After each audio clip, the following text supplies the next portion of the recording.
Annyeonghaseyo everyone! Ako si Lady Red at welcome back sa channel ko. Alam nyo ba, sobrang dami sa inyo ang nagtatanong sa akin. Ate Red, paano po ba maging nurse sa Korea? Well, ngayon ang masuwerteng araw nyo dahil isa-isahin natin ang mga kailangan para matupad ang Korean dream nyo. Narito ang mga kailangang dokumento para makakuha ng nursing lisensya sa Korea. Alam ko, mukhang nakakatakot at komplikado ang proseso. Parang K-drama plot twist lang, di ba? Pero, huwag kayong mag-alala. Andito ako para i-guide kayo step by step. Katulad ng paghahanda para sa isang concert o malaking performance, importante ang paghahanda. Ang bawat dokumento na hihingin sa inyo ay sobrang mahalaga. Bawat isa sa kanila ay isang piraso ng puzzle na bubuo sa inyong aplikasyon. Isipin nyo na lang, bawat papel ay parang isang hakbang sa isang K-pop choreography. Kapag may kulang o mali, hindi magiging perpekto ang performance. Kaya naman, kailangan nating siguraduhin na lahat ay kumpleto at tama.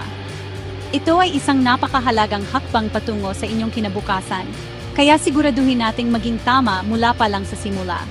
Kaya naman, kumuha na kayo ng inyong mga notebook at ballpen o i-ready na ang inyong notes app dahil ito ay magiging detalyado at puno ng impormasyon.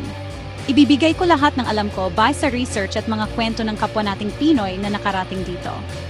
Promise! Pagkatapos ng video na ito, mas magiging kumpiyansa at handa kayong harapin ang hamon na ito. Ready na ba kayo? Simulan na natin ang paglalakbay na ito. Fighting! Okay, una sa listahan natin, at ito ang pinaunang-una sa lahat, ay ang opisyal na application form. Ito ang inyong opisyal na pasukan, ika na sa paglalakbay na ito. Hindi ito basta-basta form lang na ida-download at susulatan. Kailangan nyo itong hanapin sa opisyal na website ng Korean Nursing Board, na siyang Korean Health Personnel Licensing Examination Institute, o KHPAE. Siguraduhin nyo na yung pinakabagong bersyon ang mamukuha nyo, ha? Minsan kasi, nag-update sila ng format, kaya laging double chicken. Punan nyo ito ng maingat. Isulat nyo ang inyong pangalan, tirahan, at lahat ng impormasyon eksakto sa kung paano ito nakasulat sa inyong opisyal na dokumento, lalo na sa pasaporte nyo. Walang paligoy-ligoy, walang palayaw. Ang pagpuno ng form na ito ay parang unang impresyon. Dito nila unang makikita kung gaano ka kaseryoso at kaorganisado sa aplikasyon mo. Bawat patlang ay kailangang sagutin ng totoo at kumpleto. Huwag na huwag kayong mag-iiwan ng blankong espasyo maliban kung nakalagay na kung angkop. Kung may mga bahagi na hindi kayo sigurado, mas mabuting magtanong o magsaliksik kaysa manghula. Tandaan, ito ay isang legal na dokumento. Pagkatapos niyong sulatan, i-review niyo ng 2 beses, 3 beses, o kahit ilang beses pa, para sigurado na walang mali. Isang maliit na pagkakamali lang sa spelling o petsa, baka yun pa ang maging sanhi ng pagkaantala. Kaya, maglaan ng oras, maging masinop at gawin itong perpekto. Sunod, ang inyong travel buddy at ang pinaka-importanteng dokumento ng pagkakakilanlan ninyo, ang inyong pasaporte. Siyempre, kailangan nilang i-verify kung sino ka, at ang iyong pasaporte ang pinakamahalagang patunay ng iyong pagkakakilanlan at nasyonalidad. Kailangan ninyong magsumite ng isang malinaw na kopya ng inyong balidong pasaporte. Kapag sinabi kong malinaw, ibig sabihin ay mataas ang kalidad ng photocopy o scan. Dapat kitang-kita ang inyong litrato, ang inyong pangalan, kaarawan, numero ng pasaporte, at lalo na ang petsa ng pag-expire. Hindi pwedeng malabo, may bura, o may tupi-tupi sa mahalagang bahagi. Siguraduhin nyo rin na ang pasaporte nyo ay balido at hindi mag-expire sa lalong madaling panahon. Ang pinakamainam diyan ay dapat balido pa siya ng hindi bababa sa 1 taon o higit pa habang nagpo-proseso kayo ng aplikasyon. Kung malapit nang mag-expire, i-renew nyo na yan sa lalong madaling panahon bago pa man kayo magsumite ng mga kinakailangan. Hassle yan kapag nag-expire sa gitna ng proseso. Kaya, tingnan ang petsa ng pag-expire ng inyong pasaporte ngayon na. I-photocopy nyo yung pahina ng biodata, yung pahina na may litrato at mga detalye nyo. Mas maganda pa, mag-scan kayo sa mataas na resolusyon para sigurado na malinaw. Ito ay isang simpleng hakbang, pero napakahalaga. Okay, balikan natin ang nakaraan sa mga araw ninyo bilang student nurse. Ang susunod na kailangan ay ang inyong opisyal na Transcript of Records o TR mula sa inyong nursing school. Ito ang magpapatunay ng inyong pinag-aralan at magpapakita na natapos nyo talaga ang Bachelor of Science in Nursing. Hindi ito yung kopya ng estudyante lang, ha? Kailangan nyo yung opisyal na kopya na nakalagay sa selyadong sobre ng inyong universidad at may pirma ng registrar. Dapat detalyado ang tour ninyo na nagpapakita ng lahat ng asignaturang kinuha nyo, ang mga gradong nakuha nyo, at syempre ang petsa ng inyong pagtatapos. Para makuha ito, kailangan yung pumunta o makipag-ugnayan sa opisina ng registrar ng inyong paaralan. Sabihin nyo na para sa aplikasyon ng Korean Nursing License ang layunin para alam nila kung anong format ang kailangan.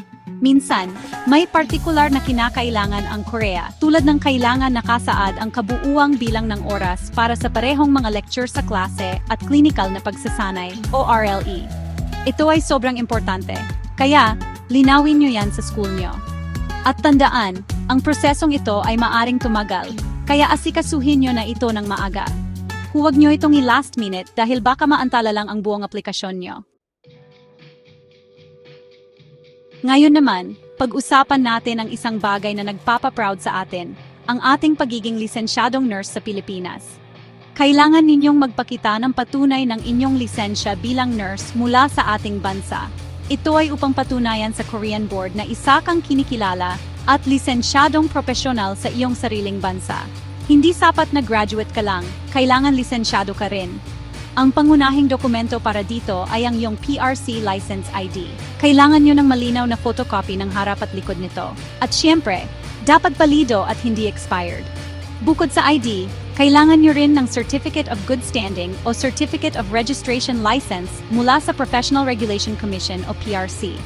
Ito yung dokumento na nagsasabi na ang lisensya nyo ay balido, kasalukuyan, at wala kayong anumang nakabimbing kasong administratibo. Pwede itong i-request online o direkta sa mga opisina ng PRC.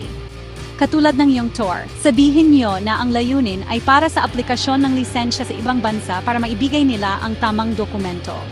Ito ang nagpapatunay ng iyong profesionalismo at ethical na paninindigan bilang isang nurse na napaka-importante sa kanila. Kaya, alagaan ang inyong PRC license. Hulin ngunit tiyak na hindi ang pinakahuli sa ating pangunahing listahan, kailangan ninyong patunayan ang inyong karanasan sa trabaho. Hindi sapat na may diploma at lisensya lang. Gusto rin nilang makita na may practical na karanasan na kayo. Dito papasok ang Certificate of Employment o Certificate of Clinical Experience. Ang dokumentong ito ay dapat manggaling sa ospital o klinika kung saan kayo nagtrabaho o nag-volunteer. Ito ang magpapatunay na na-apply nyo sa totoong buhay ang mga natutunan nyo sa paaralan. Kailangang detalyado ang sertipikong ito.